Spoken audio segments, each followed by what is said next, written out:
कुछ बाल सफेद हुए, चौथे पन को सन्मुख देखा।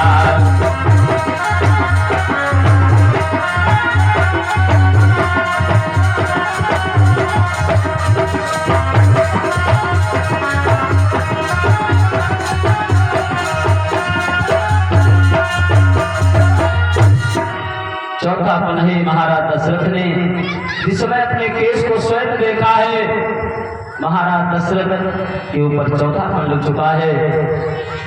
महाराज दशरथ ने मन में विचार किया है, मुझे अपने बड़े पुत्र राम का राज्याभिषेक करना चाहिए और मुझे भगवान का भजन करना चाहिए। महाराज दशरथ अपने गुरुदेव वशिष्ठ जी के पास में गए हैं और वशिष्ठ जी को बताया है, गुरुदेव अब हमारे ऊपर चौथापन लग चुका है, केस भी स्वस्थ होने लगे हैं,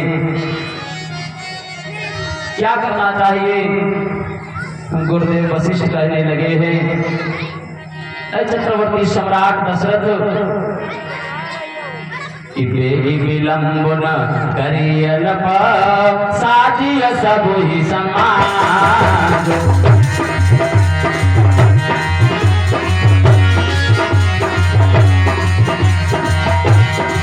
सुदिन सुमंगल कबरी जब राम होई युवराज।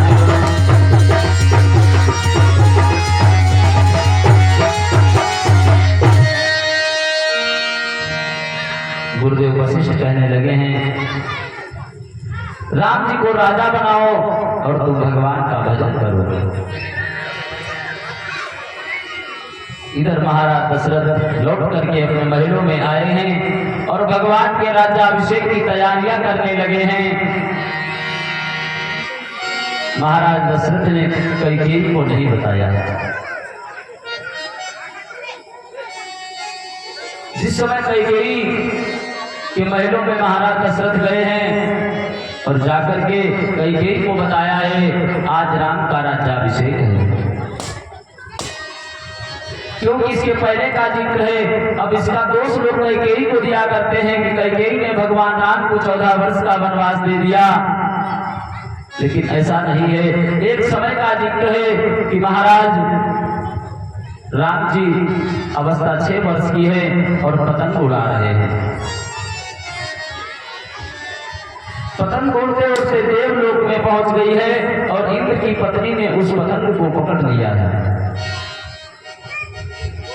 भगवान राम ने बहुत प्रयास किया है कि पतंग वापस दे दें, लेकिन जब पतंग को वापस नहीं दिया है तो हनुमान जी देवलोक में गए हैं और देवलोक में जाकर के इंद्र की पत्नी से पतंग को मांगा है। क्योंकि वो मन में विचार करती है, जब पतंग इतनी सुंदर है तो पतंग उड़ाने वाला कितना सुंदर होगा। हनुमान जी ने पतंग को मांगा है तो इंद्र की पत्नी कहने लगी है, हनुमान मेरी उन राम जी से, राम जी के दर्शन कब होंगे। तो भगवान कहने लगे, बता देना कि कुछ समय के उपरांत फटिक शिला पे दर्शन कर सकती है। पहला तो कारण ये रहा। दूसरा कारण ये रहा, भगवान की अवस्था 6 वर्ष की है और भगवान चारों भाइयों के साथ में गेंद का खेल खेल रहे हैं। गेंद का खेल खेलते खेलते भगवान ने ऐसी टोल मारी है जो गेंद जाकर के मैया कैकेयी की गोद में गिरी है। भगवान कहने लगे हैं भरत से, भरत गेंद को ले आओ। भरत कहने लगे, भैया मैं नहीं जाऊंगा, मां मुझे मारेगी। लक्ष्मण जी से कहा है, लक्ष्मण ने भी मना कर दिया। शत्रुघ्न से कहा तो शत्रुघ्न ने भी मना कर दिया। भगवान राम स्वयं गए हैं और जाकर के मैया कैकेयी के नेत्रों को पीछे से बंद कर लिया और कहने लगे, पहचान पाया है कौन है। तो माताओं में एक विशेषता होती है, वो अगर सो रही हैं और फिर भी अपने बच्चे का हाथ टटोल करके देखेंगी और बता देगी ये मेरा बेटा है। तो मैया कैकेयी ने राम जी का हाथ टटोल करके देखा है और बोली, पहचान लिया है, मेरा बेटा राम है, आंखें खोलो, सामने आ जाओ। उस समय भगवान की अवस्था 6 वर्ष की है कि बचपन में रामचंद्र जी जब 4 वर्ष के थे,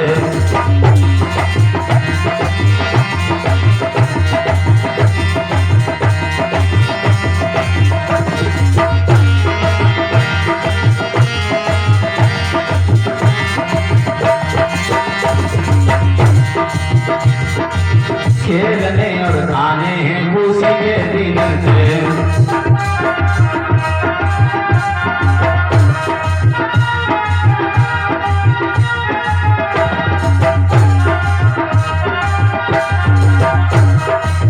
एक दिन ऐसी घटना घट गई, छोटी सी बात पर जमीन पर हो गई।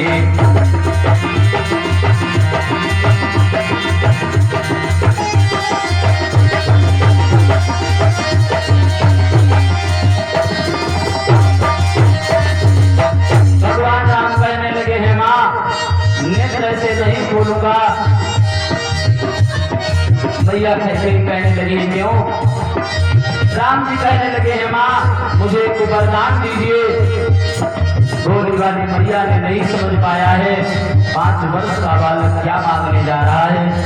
कैकेयी कहने लगी है मांगो बेटा। राम कहने लगे हैं माँ अगर तुम्हें वरदान देना है तो मेरी सौगंध से खा जाओ। आज मैया ने राम की सौगंध खा ली है। बेटा राम तुम्हारी कसम जो मांगोगे तुम्हें दे दूंगी। भगवान राम कहने लगे हैं माँ कि बोले हैं राम एक वरदान दीजिए, 14 वर्ष का माँ मुझे वनवास दीजिए।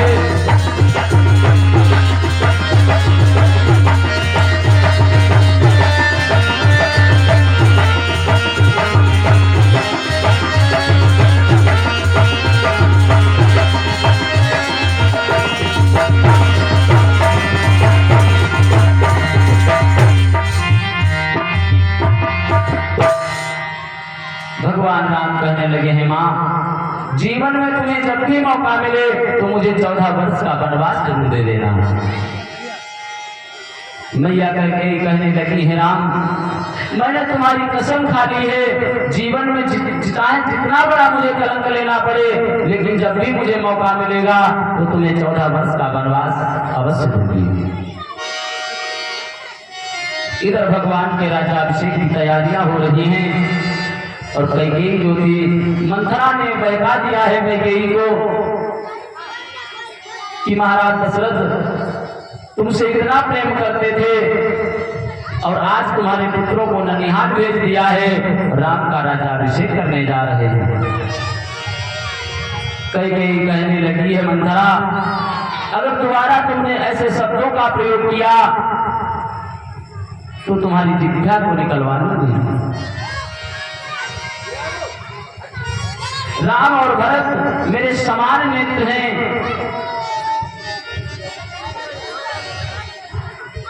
गोदी का भरत दुलारा है तो राम नयन का तारा है। जबकि मैया कैकेयी राम जी को इतना प्रेम करती थी अपने पुत्र भरत को ननिहाल भेज देती थी लेकिन इस राम को कभी ननिहाल नहीं भेजा। मंथरा बहकाने लगी है कैकेयी को, कहने लगी है अगर तुम्हारे साथ में छल हो रहा है मैंने तुम्हारा अन्न खाया है इसलिए मैं बता रही हूं। और चाहे राजा राम बने चाहे राजा भरत बने मुझे क्या मैं तो दासी ही रहूंगी।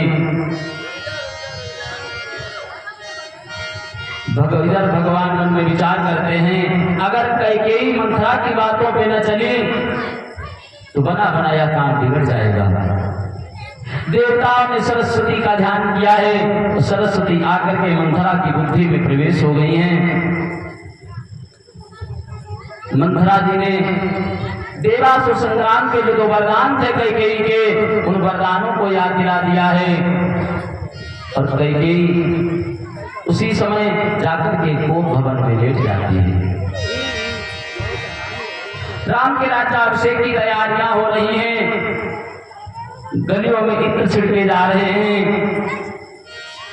क्या शोभा है अयोध्या की कि कदली के सुंदर खंभों में मड़ियों के साज सज रहे हैं।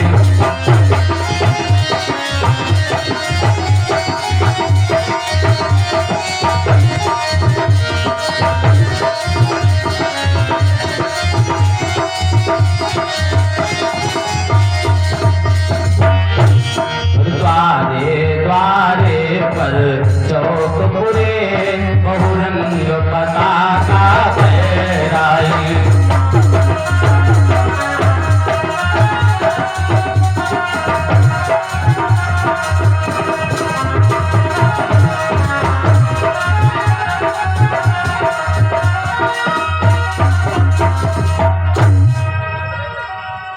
गलियों गलियों में इत्र छिड़के जा रहे हैं। कदली के पत्तों से, केला के पत्तों से अयोध्या शोभायमान है। दुल्हन की भांत सजाई जा रही है। पूरी अयोध्या में खुशी का पारावार नहीं है कि आज मेरे राम राजा बनने जा रहे हैं। महाराज दशरथ ने महलों में जाकर के देखा। जिस समय कैकेयी नजर नहीं आई है, उसी समय जाकर के महाराज दशरथ कोप भवन में गए। क्योंकि पहले राजा के यहाँ एक कोप भवन, गुस्से वाला कमरा बनवा दिया जाता था। जो भी गुस्सा होता था वो गुस्से वाले कमरे में चला जाता था। कैकेयी आज कोप भवन में गई है। महाराज दशरथ ने देखा है, अपने कैकेयी ने अपने बालों को बिखार दिया है। जो मोतियों की माला पहनी हुई है उसको तोड़ करके जमीन पर डाल दिया है। महाराज दशरथ ने कैकेयी को बुलाया है। उठो प्रिय, देखो तुम्हारे बेटे राम का राज्याभिषेक होने जा रहा है। पूरी अयोध्या में खुशी का पारावार नहीं है और तुमने बालों को बिखेर दिया है। कैकेयी कहने लगी है, तुमने मेरे साथ में छल किया है। महाराज दशरथ कहने लगे, मैंने तुम्हारे साथ में कोई छल नहीं किया है। कैकेयी कहने लगी, अगर तुमने छल नहीं किया है तो तुमने हमारे पुत्रों को ननिहाल भेज दिया है और कौशल्या के पुत्र को तुम राजा बनाने जा रहे हो। हमारे दो वरदान हैं। आपने कहा था तुम्हारे दो वरदान हैं, तुम्हें जब भी मौका मिले तो मांग लेना। हमारे दो वरदान हैं, आपको मुझे दे दीजिए। महाराज दशरथ कहने लगे हैं, ऐ प्रिय, कैसी बातें कर रही हो? तुम दो वरदान की जगह 4 वरदान ले सकती हो, क्योंकि हमारे रघुवंश की परंपरा है कि रघुकुल रीति और सदा चली आई, प्राण जाहि पर वचन जाई।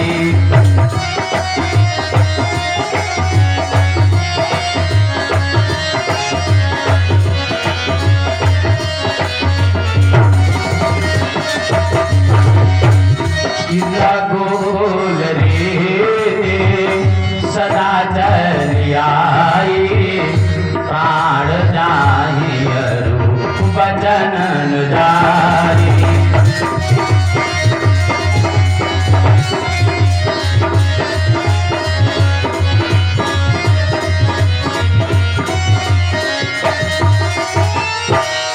महाराज दशरथ कहने लगे हैं, ऐ प्रिय, कैसी बातें कर रही हो? तो हमारे रघुवंश की परंपरा है, प्राण जा सकते हैं लेकिन अपने बचनों को नहीं डाल सकते हैं। महाराज दशरथ कहने लगे हैं, को कहीं करहु नरेशु, को कहीं नपहि निकासौ देशु। अगर किसी ने कोई अपशब्द बोले हो, मैं उसको अयोध्या से निकाल दूं। कैकेयी कहने लगे, मुझे बातों में मत फंसाओ, हमारे जो वरदान हैं वो वरदान मुझे दे दीजिए। महाराज दशरथ कहने लगे हैं, मांगो वरदान। उसी समय कैकेयी अपने 2 वरदानों को मांगती है, क्योंकि देवासुर संग्राम में महाराज दशरथ जिस समय युद्ध कर रहे थे उस समय इनके रथ के पहिया से कील निकल गई थी, जिसे धूल कहते हैं। कील निकल गई थी तो कैकेयी उस समय खड़ी थी। महाराज अश्वपति की कन्या कैकेयी, उसने अपने अपने अनामिका उंगली को उसमें डाल दिया है, जिससे महाराज दशरथ युद्ध में विजय प्राप्त की है। उसी समय महाराज दशरथ ने कैकेयी से कहा था तुम कोई वरदान मांग लीजिए। कैकेयी कहने लगी मुझे जीवन में जब भी आवश्यकता पड़ेगी तभी मैं वरदान को मांग लूंगी। आज वही वरदान कैकेयी मांग रही है। कैकेयी कहने लगी है महाराज पहला वरदान मुझे भरत को राज कर दीजिए। महाराज दशरथ कहने लगे हैं कोई बात नहीं, राम की जगह मैं भरत को राज्याभिषेक कर दूंगा। कैकेयी कहने लगी और दूसरा वरदान। आज जो ही दूसरा वरदान कैकेयी ने मांगा है किताब सुभेश और विशेषी उदासी 14 वर्ष राम बनवासी।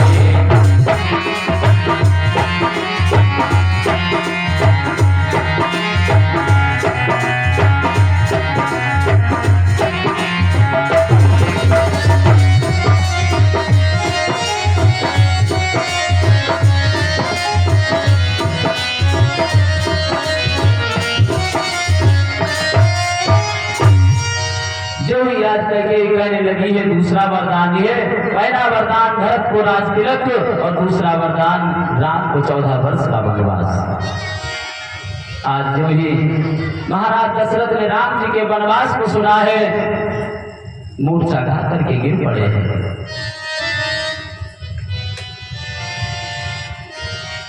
इधर राम के राज्याभिषेक की तैयारियां हो रही हैं। काफी समय हो गया है तो महाराज दशरथ नहीं को भवन से वापस हुए हैं। तो मंत्री सुमंत्र गया है और सुमंत्र ने जाकर के क्या देखा है को भवन में महाराज दशरथ मूर्छाबंद पड़े हैं और कैकेयी खड़ी है। जिस प्रकार से बाजिन किसी शिकार पे बाज खड़ा होता है उसी प्रकार से आज मैया कैकेयी खड़ी है। मंत्री सुमंत्र जिस समय गया है क्या देखा है कि पृथ्वी पर देखा राजेश्वर मछली की भांति तड़पते।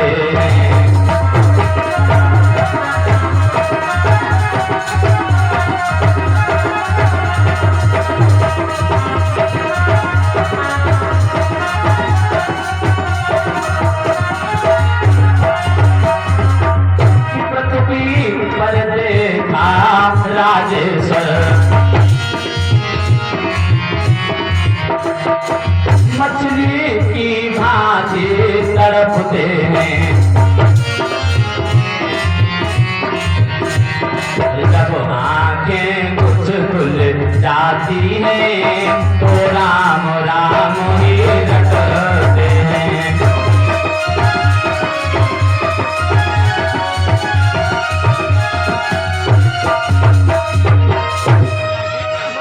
समय मंत्री सुमंत्र ने देखा है, मंत्री सुमंत्र ने पूछा है माँ क्या हुआ है महाराज दशरथ को। कैकेयी कहने लगी है सुमंत्र अगर तुम्हें जानकारी करना है कि महाराज को क्या हुआ है तो जाओ तुरंत राम को बुला करके लाओ,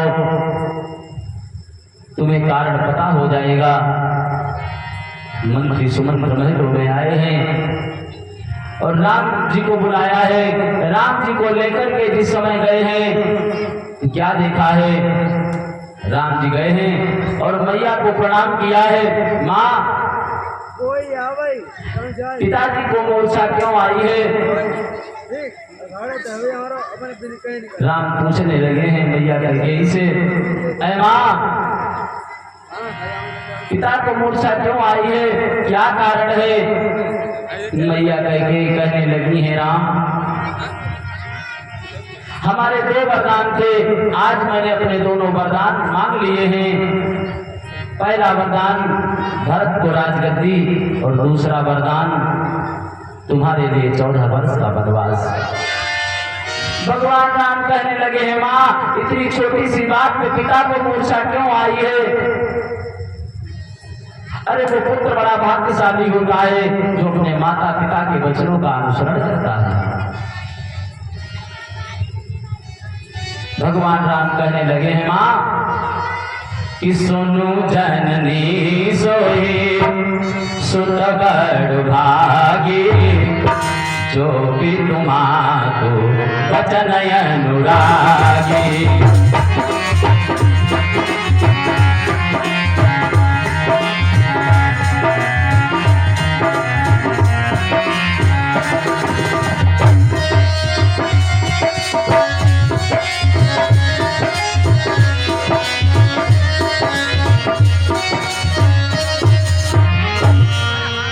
भगवान राम कहने लगे हैं मां वो पुत्र बड़ा भाग्यशाली होता है जो अपने माता पिता के वचनों का अनुसरण करता है।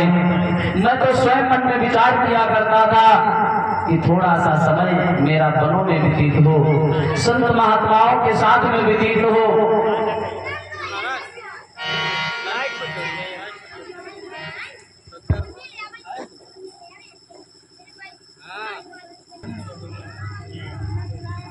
भगवान राम कहने लगे मैं स्वयं विचार किया करता था कि थोड़ा सा समय हमारा वनों में व्यतीत हो जाए।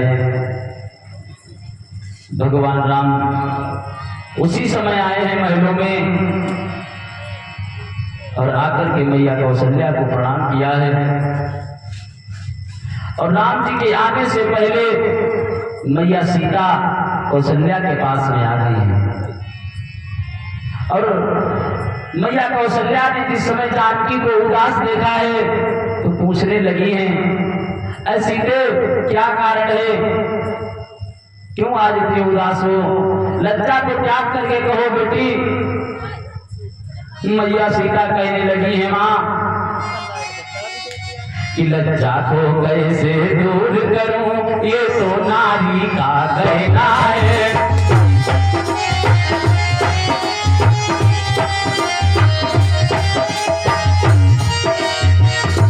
जो माता आज्ञा देती है तो कहती हूँ जो कहना है।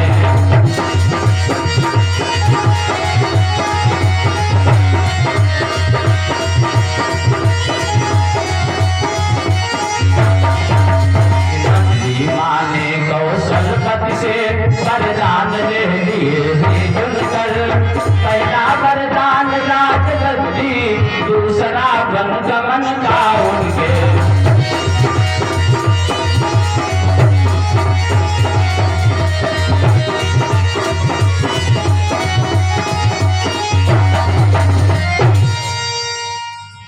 मैया सीता कहने लगी हैं लज्जा को कैसे त्याग दूं, लज्जा तो नारी का मुख्य गहना है। और जो पूछती हो मां तो भरत को राज तिलक उन्हें 14 वर्ष का वनवास मांगा है। जो ही आज कौशल्या ने इस प्रकार के वचनों को सुना है, कौशल्या मूर्छा खाकर के गिरने को हुई, उसी समय भगवान राम पहुंच गए हैं। और जाकर के पंखा जब ढलने लगा, माँ का प्यारा लाल बछड़ा की नाई तभी उठे राम जी बोल। भगवान राम ने जाकर के उनको थाम लिया है, पंखा की हवा करने लगे हैं। आज भगवान राम ने मैया कौशल्या को बताया है, साथ में जानकी चलने को तैयार हो गई है। भगवान राम कहने लगे हैं प्रिय वनवास तो हमें हुआ है, तुम्हें वनवास नहीं हुआ है। मैया सीता कहने लगी है प्रभु कि जल बीनु देहा और नदी बीनु बारी, तैसे ही नाथ पुरुष बीनु नारी।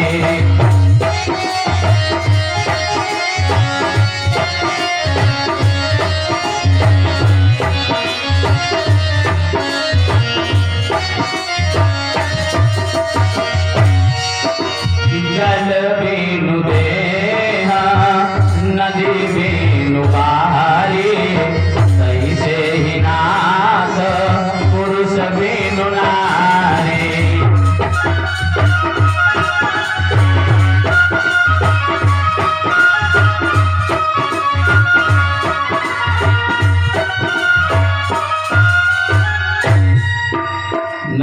सीता कहने लगी है, अगर सरोवर में जल नहीं है तो वो सरोवर सरोवर नहीं है। सरोवर किस काम का है? अगर सरोवर जिस प्रकार पानी से मछली को अगर अलग कर दिया जाए तो तड़पती है, उसी प्रकार से पत्नी का जीवन पति के ही चरणों में है। भगवान राम कहने लगे हैं, अगर मैं तुम्हें साथ में लेकर के चल रहा हूं तो मैया यही कहेगी, मैंने राम वनवास तो तुम्हें दिया है, सीता को मैंने वनवास नहीं दिया है। मैया सीता कहने लगी हैं, क्योंकि संसार में पत्नी को जो पति दे सकता है वो भगवान भी नहीं दे सकता है। मैया सीता जी कहने लगी हैं, मैं आपके साथ में ही चलूंगी, यदि आप भस्म रमाएंगे तो मैं भी, यदि आप धूल रमाएंगे तो स्वामी भस्म बनूंगी मैं। पत्नी पति की अनुगामी है, मैं आपके साथ में ही चलूंगी। भगवान राम कहने लगे हैं, ऐसी के कि यदि तुम्हें साथ ले चलता हूं तो बात आने की जाती है।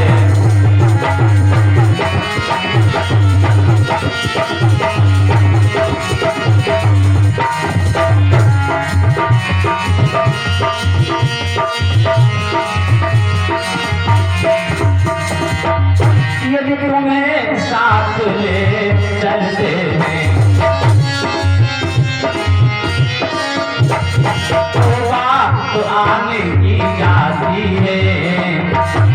माँ कह देगी वनवास कहाँ, जब साथ जाने की जाती है।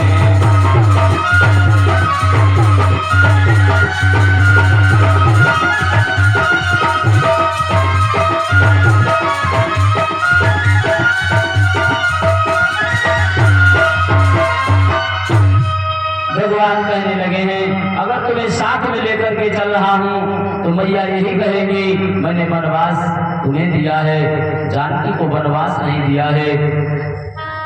मैया सीता ने जब हट कर दी है तो भगवान ने सीता को उसी कह दिया है, चलो तुम भी साथ में चलो। तब तक आज लक्ष्मण जी ने सुना है और लक्ष्मण जी व्याकुल से दौड़ते आए हैं, भैया भैया मैंने सुना है कि महारानी कैकेयी के कहने से महाराज दशरथ ने आपको 14 वर्ष का वनवास दे दिया। मैं महाराज शत्रुघ्न सेना का अकेला ही सामना कर सकता हूं, भरत भी आ जाए उसकी भी मुझे चिंता नहीं है। आज जो लक्ष्मण जी के उतावले वचनों को सुना है, भगवान कहने लगे हैं, अरे लक्ष्मण, अगर जिस मैया को मैया कहते थे आज उस मैया कैकेयी का नाम लेकर के कब से पुकारने लगे हो। पिता करवृत्त पड़ा हो और पुत्र राज सिंहासन में बैठा हो तो आकाश से उतर करके इस दृश्य को देखने के लिए देवता भी आएंगे कि महाराज के बेटे ने कितनी बड़ी उन्नत कर दी। अगर तुम्हारे इतने नीच विचार हैं तो मुझे भैया कहना छोड़ दो। आज भी भगवान प्रभु श्री राम के ऐसे वचनों को सुना है, लक्ष्मण जी पैरों पर गिर पड़े और कहने लगे, भैया मैं आपके साथ ही चलूंगा। भगवान कहने लगे, नहीं लक्ष्मण, देखो भरत और शत्रुघ्न निहाल में है, पिताजी की हालत बहुत खराब है, अयोध्या की देखभाल कौन करेगा। भगवान लक्ष्मण जी कहने लगे हैं, अरे भैया मैं तो आपके चरणों का दास रहा कि बारे ही निज हितपति जाने, लक्ष्मण राम चरण अनुरागी।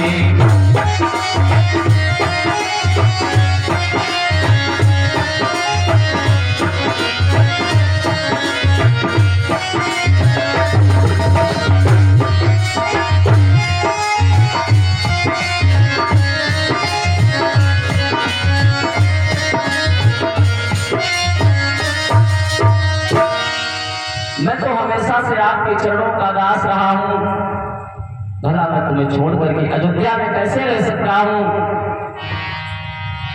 भगवान कहने लगे हैं, ऐ लक्ष्मण, अगर तुमको साथ में लेकर के चलूंगा तो अयोध्या के यही लोग उंगली उठाएंगे कि शायद राम को अच्छा नहीं लगा कि भरतलाल सिंहासन पर बैठे, इसलिए साथ में लक्ष्मण को भी लेकर के जा रहे हैं। लक्ष्मण जी कहने लगे हैं, नहीं प्रभु, अयोध्या में मेरा कोई काम नहीं है, मैं आपके साथ में चलूंगा। भगवान कहने लगे हैं, अनुज लक्ष्मण, मैया सुमित्रा क्या कहेगी। उसी समय सुमित्रा कहने लगी है, राम, मैया क्या कहेगी। मैंने लक्ष्मण को तुम्हें सौंपा है, जिस तरीके से लक्ष्मण को लेकर के जा रहे हो उसी तरीके से लक्ष्मण की देखभाल करना। लक्ष्मण जी से कहा है, भैया तुम्हारे पिता हैं और भैया जानकी जो है आपकी मां के तुल्य है, इनकी सेवा में किसी प्रकार की कोई त्रुटि ना हो। भगवान ने लक्ष्मण को भी ले चलने के लिए स्वीकार कर लिया है। पिताजी से आशीर्वाद लेने के लिए गए हैं। उसी समय गुरुदेव वशिष्ठ की पत्नी अरुंधति के पास में गए हैं, आशीर्वाद को लिया है। मैया कैकेयी बलकल वस्त्रों को लेकर के आई है और कहने लगी हैं, राजसी वस्त्रों को उतार दो और ये बलकल बनवासी वस्त्र पहन करके जाओ। और मैया कैकेयी कहने लगी है, राम, तुम्हारे वचनों का मैंने पालन किया और एक काम है बेटा राम। भगवान कहने लगे हैं, कौन सा काम मैया। तो मैया कैकेयी कहने लगी है, राम, तुमने जो 14 वर्ष का वनवास मांगा था, आज संसार के लोग मुझे क्या कहेंगे। कोई अभागिन मां नहीं ऐसी होगी जो अपने पुत्र को वनवास दे दे। तुम्हारे वचनों के खातिर मैंने 14 वर्ष का वनवास दे दिया। एक काम करना राम। भगवान कहने लगे हैं, कौन सा काम मैया। तो मैया कैकेयी ने राम को बताया है, राम, कि लाला तुमको बन भेजूंगी जो तुमने कसम खवाई है।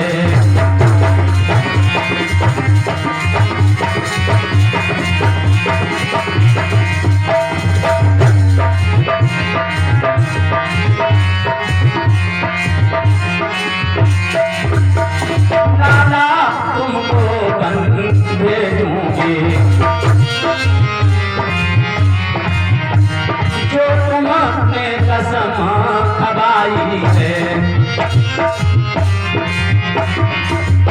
और सबसे पहले तुम मारोगे पंपापुर का जो बाली है।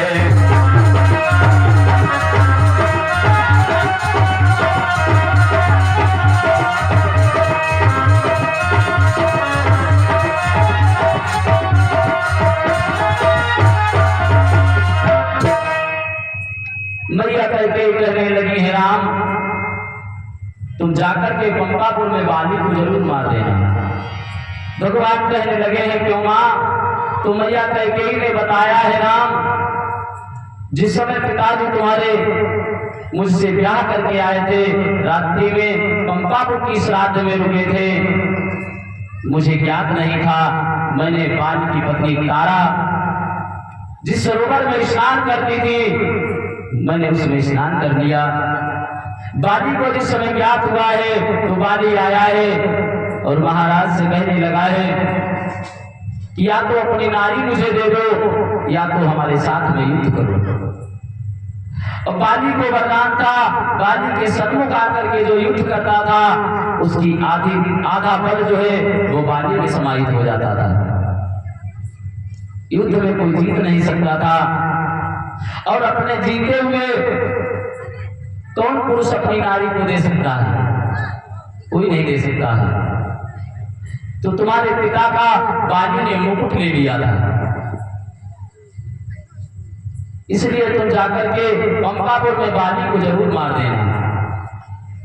अब विचार करो, एक तो भगवान राम ने मैया कैकेयी से वनवास स्वयं मांगा, दूसरी बात मुकुट जब पंपापुर में रखा है तो भगवान का राजा अभिषेक कैसे होता है? बिना मुकुट का राजा नहीं होता है। मैया कैकेयी ने बल बल वस्त्रों को पहनाया है और बल बल वस्त्रों को पहन करके भगवान राम, मैया जानकी, अनुज लक्ष्मण जी के साथ में पिताजी से आशीर्वाद लिया है और आशीर्वाद को लेकर के महाराज दशरथ ने मंत्री सुमंत्र को बुलाया है। ऐ सुमंत्र, इन्हें ले जाओ और वन में घुमा करके वापस ले आना। मंत्री सुमंत्र जिस समय लेकर के चले हैं, जिस समय अयोध्या से चले हैं भगवान, उसी समय अयोध्या वासियों की क्या गति है? रो रहे हैं कि बच्चे कहते हैं चीख चीख जा रहे हमारे राम का।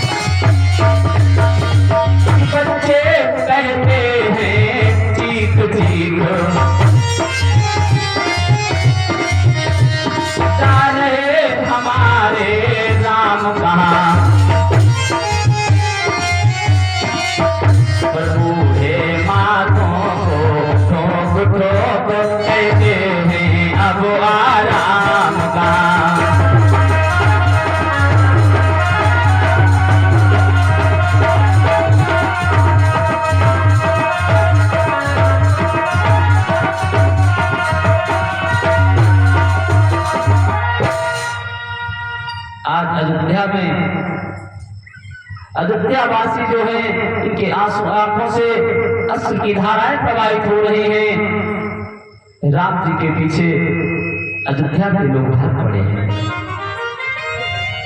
क्योंकि राम जी जब तक अयोध्या में रहे हैं तब तक 3 प्रकार के जो पाप होते हैं वो अयोध्या में नहीं आए।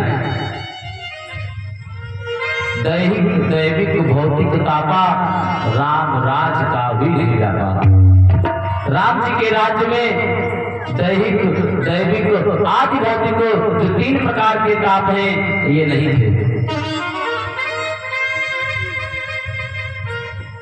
सुमंत्र मंत्री भगवान श्री राम, मैया जानकी, अनुज लक्ष्मण को लेकर के चले हैं। तमसा नदी के किनारे पहुंचे हैं कि प्रथम बास तमसा कियो, दूसर सुरसर तीर। भगवान राम तमसा नदी के किनारे रुके हैं। मंत्री सुमंत्र से कहा है, ऐ भैया सुमंत्र, ऐसे रास्ते से रथ को ले चलना जो कि दूर भरे रास्ते से चलोगे तो रथ के पहियों के निशान बन जाएंगे और उन निशानों को देख करके अयोध्यावासी मेरे साथ चले आएंगे। इसलिए ऐसी रास्ते से लेकर के चलना जो कि रथ के पहियों के निशान न बन सके। तमसा नदी के किनारे रुके हैं, सभी सो जाते हैं, अयोध्यावासी साथ में हैं। भगवान राम, अर्धरात्रि का समय व्यतीत हो गया है। मैया जानकी अनुज लक्ष्मण को जगाया है और सुमंत्र मंत्री से कहा है तुम अयोध्या को वापस लौट जाओ। सुमंत्र कहने लगे हैं मैं अयोध्या को वापस कैसे जा सकता हूं? प्रेम से बोले गोविंद भगवान की।